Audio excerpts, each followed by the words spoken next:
Mayong buntag pag-usab mga ka-lifesaver. So balik na punta sa to ang trabaho ka-lifesaver, no? Uman naman ta nagsaulog sa ato ang New Year. So balik na kita sa to ang regular nga trabaho ka-lifesaver. So atong makita karon ka-lifesaver, kanang naa sa video, kuha ng kauban Sir Willie Nunan. So siya ang na-assign na mga ka-lifesaver sa repair and maintenance sa ato ang water asset.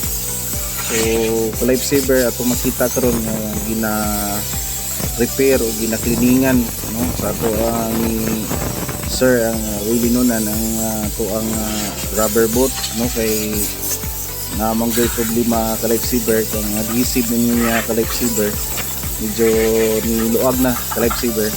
So kinahanglan siya nga i-repair para pod na pagabot sa dunay kinahanglanon nga response operation na ka-lifesaver, labi na gyud karon nga nagaulan-ulan ka-lifesaver.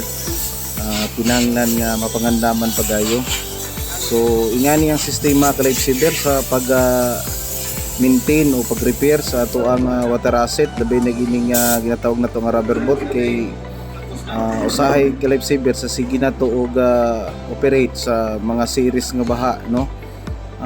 Mahumol magid sa tubig ning ato ang water asset kining inflatable boat na to, maukang gyud ang iyahang adhesive. So gikinahanglan nga i-re-adhesive na po nato ka-lifesaver niya puti sa ka-lifesaver kay gamitan gyud siya og mga tools, mga special tools. So ato makita ka-lifesaver na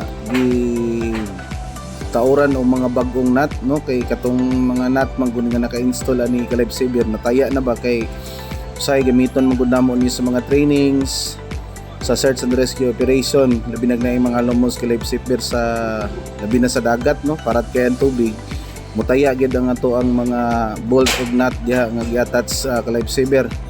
So maabtan gid siya og kagabok niya ang kini sa iyang hal, kini iyang salog ka-lifesaver kinahanglan nga check gid siya kay usahay ka-lifesaver kining hal manggod na di malikayan nga masadsad pud siya sa mga hait nga bato.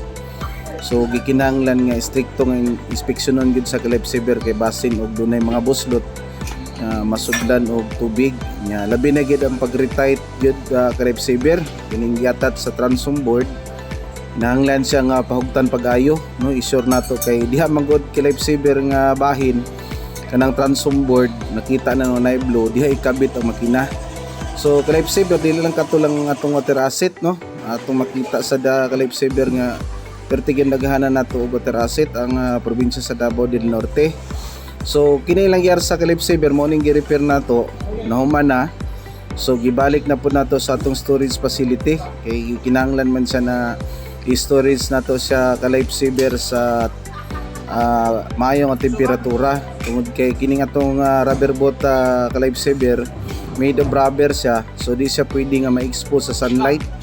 So mao gini ang care maintenance sa protection na pagabuhaton naka-warehousing gid sa ka-lifesaver nya kanang isa diha ka-lifesaver amo nang kauban unay pinaka-fighter na mo nga driver sa rubber boat si Jandre Tinapay.